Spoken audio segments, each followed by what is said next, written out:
자, 민수기 14장은 13장에 이어서 민수기 13장에서 어떤 일이 있었죠? 12정탐꾼을 가나안 땅에 보낸 사건이 있었어요. 그것을 보낸 것은 하나님의 의도는 두려워하라고 보낸 게 아니에요. 가서 꿈을 갖고 오라고, 가서 비전을 가지고 용기 백배하여 우리가 그 땅에 가서 머물 그 땅이 얼마나 젖과 꿀이 흐르는 땅이며 하나님의 약속이 신실하신가. 근데 주님의 의도와는 전혀 정반대의 현상이 일어났어요. 그걸 보고 얻으니만은 2명 빼놓고 10명이 우리 다 죽었다. 우리 이길 수 없다. 그들은 거인 족속이고 우리는 그들의 눈에 메뚜기처럼 보일 것이다. 이렇게 보고를 하니까 온 이스라엘이 하나님을 향하여 원망하면서 이제 큰 시험에 드는 장면이 오늘 14장까지 연결되고 있습니다. 자, 이들이 이렇게 말을 해요. 3절 한번 봅시다. 14장 3절 어떻게 원망하는지 보세요. 시작. 어찌하여 여호와가 우리를 그 땅으로 인도하여 칼에 쓰러지게 하려 하는가? 우리 처자가 사로잡히니 애굽으로 돌아가는 것이 낫지 아니하리야. 그래서요, 하나님이 이스라엘 백성들을 죽이려고 가나안 땅에 들어가겠습니까? 살라고, 복받으라고, 내게 영광을 돌리라고 어련히 다 알아서 하나님께서 인도했겠냐 이 말이에요. 그런데 하나님을 믿지 못하고 우리를 죽이려는 속셈이다. 우리는 다 끝났다. 어찌하여 우리를 그들의 칼날에 다 쓰러져 죽게 하려는가. 차라리 이럴 바에는 애굽으로 돌아가는 것이 낫다. 이렇게 이야기를 해요. 애굽은 어떤 곳이냐. 이제 이걸 영해를 해보면 간단합니다. 애굽은 세상을 말하네. 세상. 광야는 무엇이냐. 스데반은 그의 설교 중에 그가 엄청난 설교자라는 걸, 그리고 요즘으로 따지면 대단한 신학자라는 것을 그가 순교하기 직전에 행한 설교를 보면 대충 알 수 있어요. 근데 그분이 어떤 표현을 쓰냐면 홍해를 건너는 것을 세례라고 표현을 해요. 홍해를 건너는 걸 세례라고 표현하고 광야 생활의 40년의 세월을 광야 교회라는 표현을 써요. 그러니까 이스라엘 백성들이 홍해를 건널 때 이미 세상에 대하여 죽었다. 돌이킬 수 없는 다리를 건넌 거예요. 애굽은 세상이고 홍해를 건넜다는 건 세상과 끝냈다는 거예요. 그들이 홍해의 기적도 중요하지만 영적으로 스데반은 어떤 해석을 했냐면 그 홍해를 건너고 누가 살아남겠냐. 세례는 죽음을 의미하는 것이거든요. 물속에서 누가 살아요. 실제로 애굽의 군사들은 다 죽었지요. 그런데 하나님께서 그 홍해를 지내오게 함으로 완전히 애굽의 생활을 청산하게 하시고 새로운 시즌으로 그들을 데리고 인도하셨다. 그런 뜻이에요. 근데 광야의 세월을 어떻게 표현을 했냐면 광야 교회라고 사도행전에서 스데반이 표현을 했어요. 그러니까 광야는 교회 생활을 의미한다. 그렇게 봐도 무방해요. 그 이스라엘 백성들이 광야에서 40년을 지내는 동안에 하나님의 기적을 경험하고 하나님 말씀으로 훈련을 받고 하나님께 예배하고 이런 삶을 살게 되지만 그들의 삶은 고달팠다는 건 사실이에요.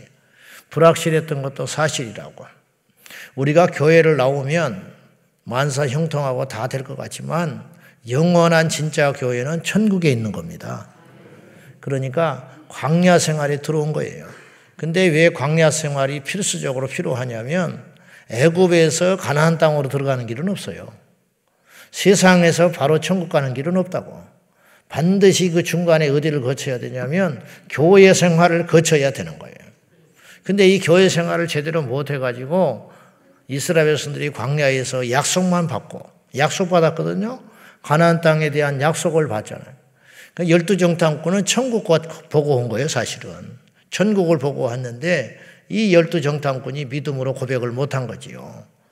그래서 아무튼 광야는 교회 생활이라 할 수 있고 가나안 땅은 이제 우리가 마지막 영혼의 안착지인 천국이다. 그렇게 묘사할 수가 있습니다. 그러니까 우리가 지금 광야 생활을 하고 있는 거예요. 그건 우리가 지금 세상에서는 나왔어요. 모르지. 아직도 세상에 있는지는 모르겠지만은 일단 그렇게 봐요. 우리가 교회를 나왔으니까 세상에서 나와가지고 광야에 와 있는 건 사실이야. 그런데 이 광야 생활 가운데서도 만만치 않다 이 말이에요. 이곳에서도 우리가 하나님을 온전히 믿지 못하면 여전히 심판과 징계가 있는 것도 사실이더라. 그런 말입니다. 그래서 이제 이들이 난리가 난 거예요. 밤새껏 통곡을 하고 이제 다 끝났다. 어떻게 하냐. 차라리 광야에서 이렇게 죽을 바에는 애굽에서 자유는 없었지만 그래도 거기는 생명을 유지하고 보장받지 않았냐. 뭐하러 모세는 우리를 이곳까지 데리고 와가지고 우리를 광야에서 무덤이 없어서 여기서 죽게 만드냐. 괜히 예수 믿었다. 괜히 교회 나왔다. 나는 그런 사람을 직접 들었어요. 내가 전도했는데 나중에 원망하더라고. 술도 못 먹지, 세상에 마음대로 살지도 못하지, 뭐하러 나를 전도해가지고 알기는 알고 이것이 죄인지는 알고 죄를 이길 힘은 없고 그러니까 비 오는 날 술 퍼먹고 와가지고 나한테 밤새껏 해대는데 혼났어요. 그냥 솔직하지요. 거의 단순하니까. 그러면서도 허덕허덕 하면서 넘어졌다 잡아졌다 일어났다 하면서 억지로 광야 생활, 교회 생활을 했어요. 그래서 결국은 살더라고. 여러분, 교회 생활이 만만치 않습니다. 교회에 와서 시험 들었다는 것은 수준이 떨어지는 거예요. 교회가 천국인지 아셔요? 교회는 천국이 아니고 천국 같은 교회 없어요. 광야가 어찌 가나안입니까? 광야는 광야일 뿐이에요. 그런데 반드시 가나안 땅에 도달하기 위해서는 이 광야를 통과하는 길밖에 없다. 그런 말이에요. 어떤 사람은 광야에서 40년 헤매다가 죽어버리고 어떤 사람은 이 광야의 연단을 통하여 가나안 땅에 들어가는 영광을 얻게 되지요. 교회 생활만 하다가 빌빌빌 하다가 멸망길로 간 인생이 한둘이 아니고 이 교회 생활을 잘 견디고 믿음으로 해석하고 살아가서 나중에 결국은 구원함을 얻어 그의 온 삶이 영생 복락 누리는 그런 인생도 있다 이런 말이죠. 우리 모두는 이 광야길을 걷고 있는 교회 생활을 잘해서 우리 모두 하나님께서 우리에게 허락하신 약속의 땅 거룩한 천국에 입성하기를 예수님의 이름으로 축원합니다. 갈렙이 이스라엘 백성들에게 이렇게 설득을 합니다. 가서 보니 기가 막힌 땅이다. 너무너무 좋은 땅이다. 그런데 조건이 있다. 그런 말이에요. 8절 봐요. 8절 다 같이 시작. 여호와께서 우리를 기뻐하시면 우리를 그 땅으로 인도하여 들이시고 그 땅을 우리에게 주시리라. 이는 과연 젖과 꿀이 흐르는 땅이니라. 여기서 전제 조건이 있어요. 우리가 무조건 가나안 땅에 갈 일이 아니라 여호와께서 우리를 기뻐하시면 우리의 상태와 모습이 하나님이 기뻐하시면 여기서 우리가 굉장히 중요한 교훈을 하나 얻어야 돼요. 우리는 지금 이스라엘 백성들과 똑같은 생각을 하기가 쉬워요. 무슨 말이냐? 이들은 오직 생각하는 게 뭐냐면 가나안 땅이 얼마나 좋으냐, 또 쓸만하냐, 그 다음에 그곳에 들어가서 우리가 그 적들을 이겨낼 능력과 실력이 갖춰졌느냐, 그들은 과연 호락호락한 적수냐, 이런 것에만 계속 관심이 있는 거예요. 그러니까 인간적인 논리와 계산, 이게 이제 계산기만 계속 두드리고 있는 거예요. 우리가 이길 수 있을까? 남는 걸까? 과연 이렇게 해서 우리에게 더 이득이 되는 것일까? 이런 생각만 계속 하게 되는 거예요. 우리가 99% 그렇게 살아가요. 저걸 사는 게 맞을까? 샀을 때 남을까? 내가 이 사람에게 내가 이 일을 해서 나한테 좋을까? 나쁠까? 근데 갈렙의 눈은 달랐다 이 말이에요. 갈렙은 그 땅이 좋냐 나쁘냐, 거기에 적들이 호락호락하냐, 우리가 이길 수 있냐 없냐, 이건 둘째라는 거예요. 제일 전제 조건이 뭐냐? 하나님이 우리를 기뻐하시면 된다. 우리의 상태가 지금 하나님 보시기에 기뻐하는 상태냐? 이것만 만들면 된다. 근데 요거는 관심이 없고 계속적으로 인간의 생각과 논리로만 이제 간다 이 말이에요. 근데 언뜻 들어보니까 그 말이 맞지. 여러분, 10명의 정당권이 한 말이 논리적으로 절대로 틀리지 않아요. 그들은 실제로 거인족속이에요. 그들은 실제로 강대해요.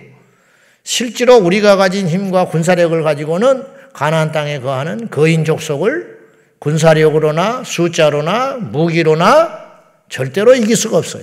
그들은 요새를 딱 진치고 있어요. 여리고성이 있잖아요. 전홍성 같은 거.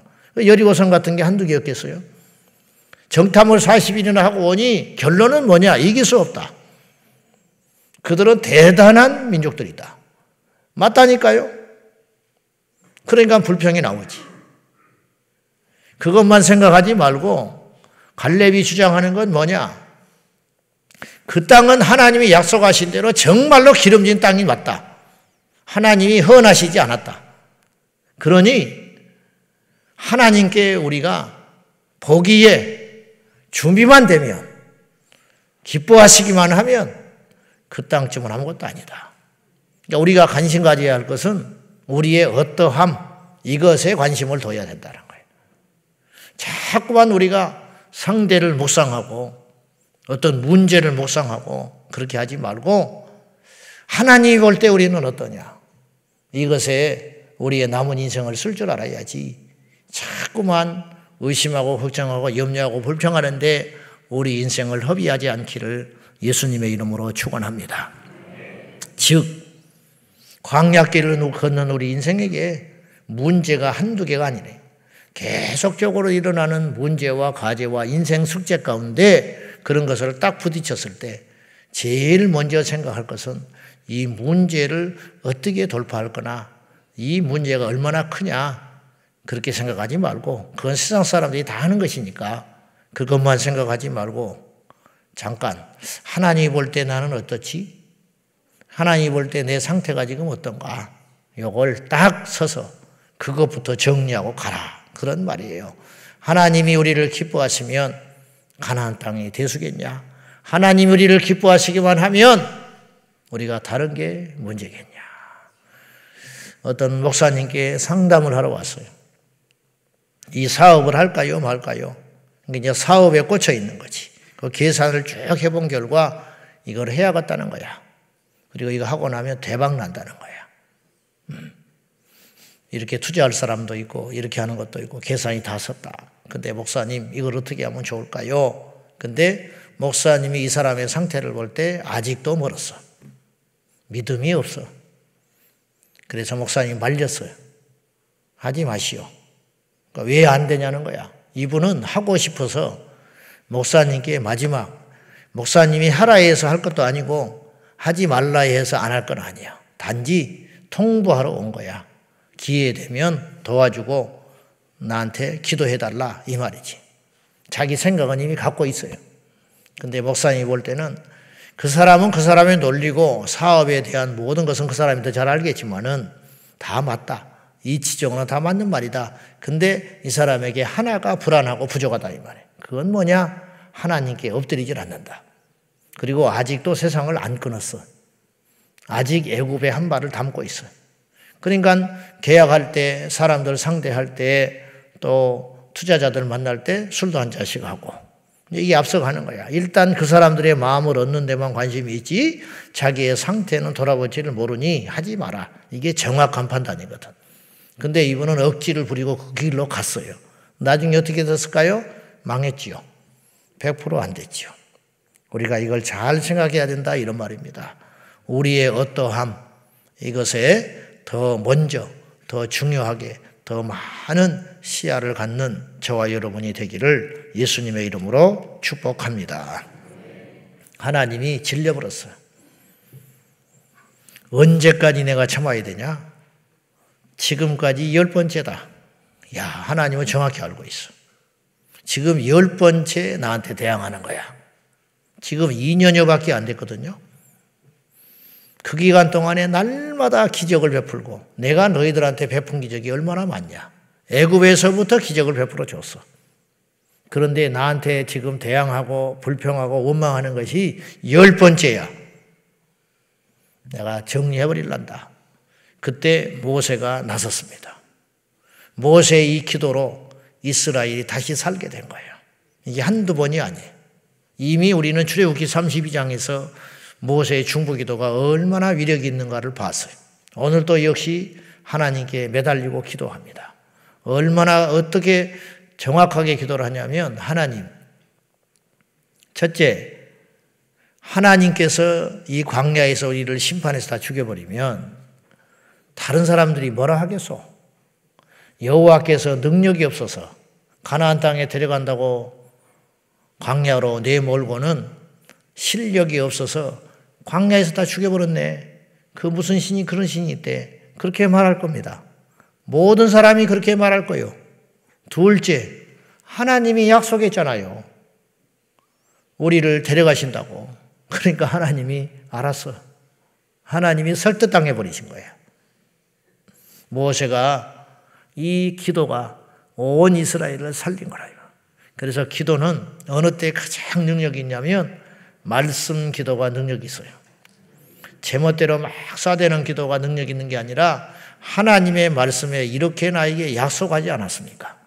하나님의 말씀에 나에게 이렇게 주신다고 하지 않았습니까? 그래서 말씀 기도가 중요하다. 그러니까 말씀이 없는 기도는 힘이 없어요. 그러나 말씀을 붙들고 기도하면 짧지만 강력하고 말씀을 믿으니까 그 기도가 힘이 있게 되는 거죠. 하나님이 들어주신다 이 말이에요. 그래서 그 말씀을 근거로 하나님께 순종하면 복을 주시고 하나님께서 우리를 가나안 땅에 들여보낸다고 약속하셨으니 이 약속을 지켜주십시오. 그러니까 하나님께서 뜻을 돌이켜서 모세의 기도를 들어주셨다. 그런 말씀이에요.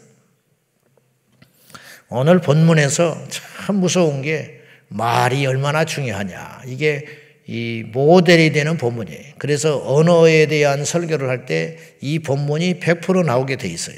자, 한번 봐요. 28절 읽읍시다. 다 같이 시작. 그들에게 이르기를 여호와의 말씀에 내 삶을 두고 맹세하노라. 너희 말이 내 귀에 들린 대로 내가 너희에게 행하리니.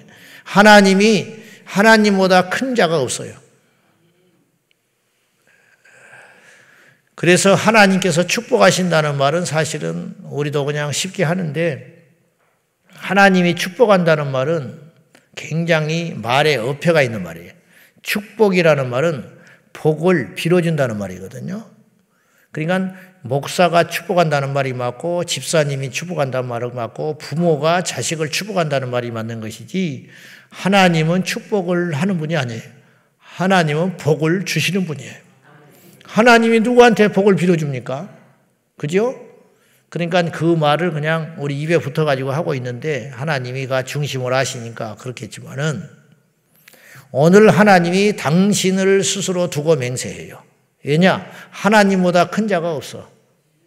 그래서 내가 부모의 이름으로 맹세한다. 뭐 내 이름을 걸고 맹세한다. 내 명예를 걸고 맹세한다. 그런 식으로 하듯이 하나님께서 당신보다 큰 자가 없기 때문에 내 이름을 두고 맹세하노니 내 귀에 들린 대로 내가 시행해 줄게. 근데 이스라엘이 지금 무슨 말을 쏟아부었냐면 광야에서 죽는 것이 낫다 그랬어요. 광야에서 죽는 것이 낫다. 그래 너희들 광야에서 죽는 것이 낫다고 그랬지. 그러니까 광야에서 죽어라. 네 소원대로 해줄게. 그래서 40일을 정탐을 했으니까 그 하루를 1년 삼아 40일을 왜 삼았냐. 40년이 지나면 여기 지금 불평하던 주류 세대들이 거의 죽어요. 그러니까 다 죽일 심산이에요. 하나님이. 내 귀에 들린 대로 너희가 죽는다고 그랬잖아. 40이라는 숫자가 대단한 뭐 상징이 있어도 그렇겠지만은 40년이 흐르면 이 기성세대가 다 죽는다. 왜? 이들의 나이가 거의 40 이상.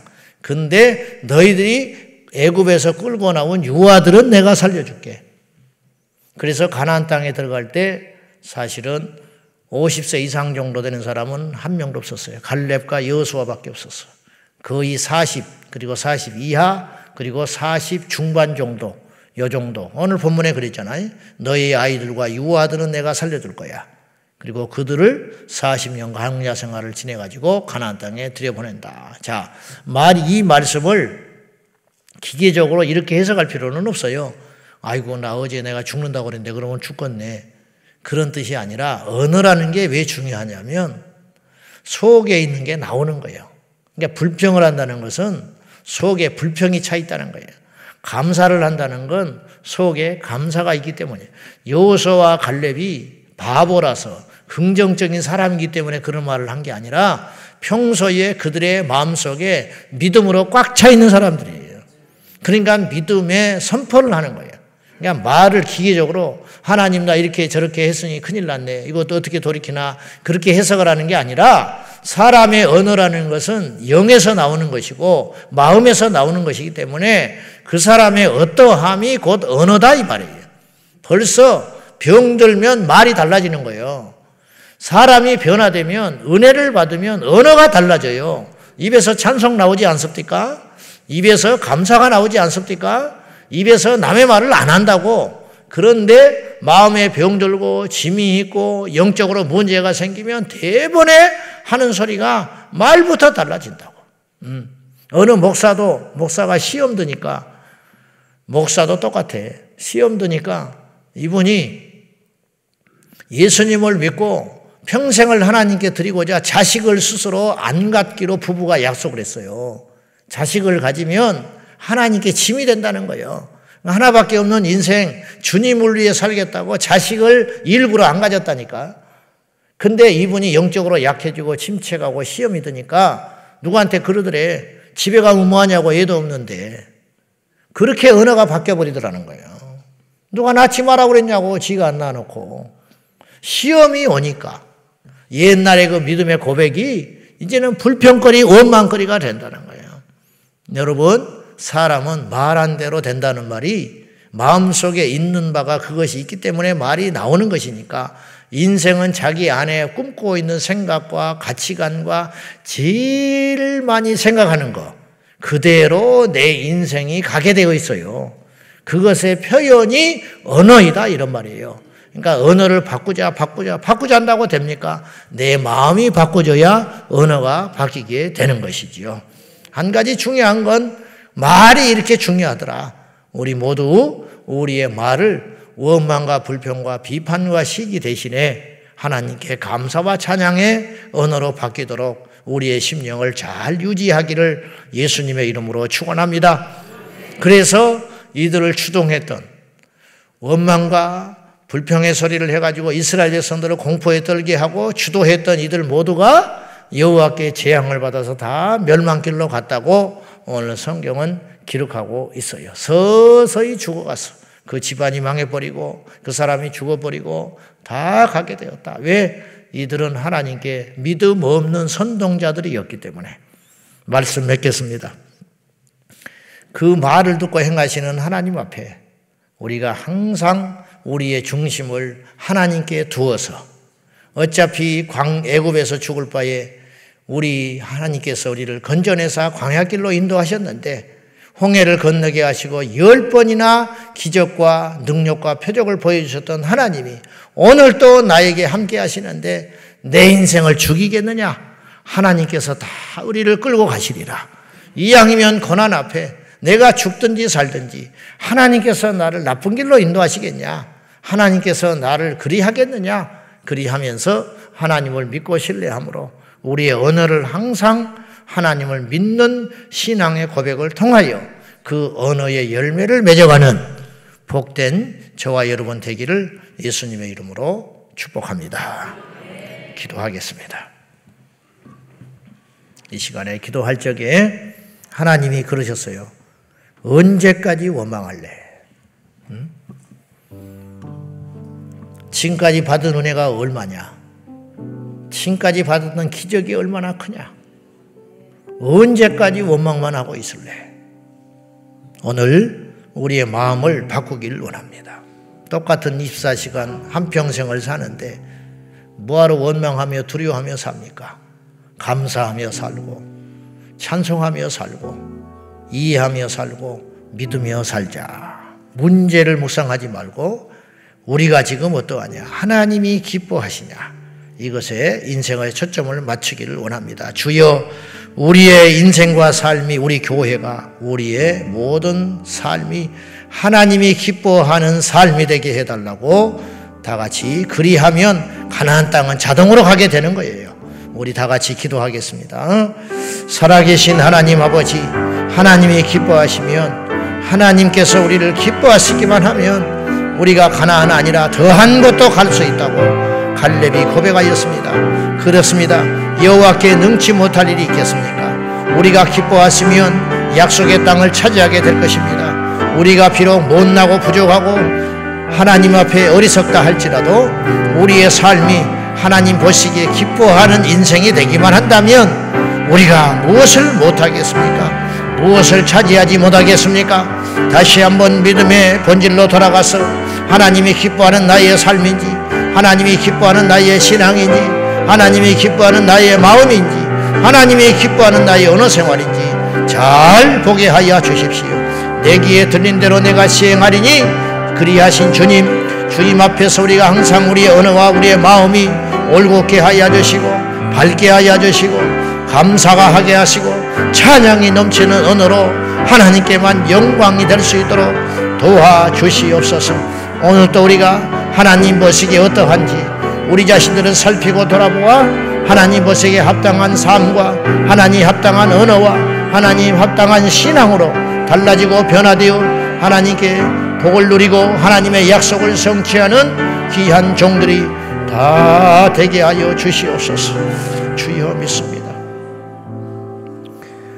내 이름을 두고 맹세하노니 내 귀에 들린 대로 내가 시행하리라 하신 주여, 하나님 앞에 우리의 언어가 어떠함을 오늘도 다시 한번 깨닫게 하셨습니다. 주여, 하나님이 우리를 기뻐하시기만 하면 가나안이 문제겠습니까? 더한 것도 우리가 성취하고 쟁취할 수 있으니 이 시간 이후에 문제를 보지 말게 하시고 하나님 보시기에 나는 어떠한지 그것을 볼 수 있도록 도와주시옵소서. 우리가 하나님 앞에 제대로만 돼 있으면 온 천하도 맡기실 것입니다. 우리가 인생 살면서 광야길을 걸어가는 동안에 수많은 문제와 적들과 숙제들이 있지만은 그 문제와 그 시련을 만날 때마다 그 문제를 보는 것이 아니라 나는 어떠한가? 하나님 보시기에 내가 자격을 갖추었는가? 하나님 보실 때 나는 의로운가? 정결한가? 그것을 먼저 살펴서 그 하나님 마음에 합한 우리 모두가 되게 하여 주옵소서. 주여, 이 시간 이후에 우리의 심령과 언어를 바꾸사 하나님께 믿음의 고백과 믿음의 언어를 평생 할 수 있도록 우리 입술에 파수꾼을 세워 주옵소서. 예수님의 이름으로 축복하며 기도하옵나이다. 아멘. 주여, 주여, 주여. 살아계신 하나님, 우리를 살피사 하나님 앞에 부끄럽지 않는 믿음의 사람들이 다 될 수 있도록 인도하여 주시옵소서.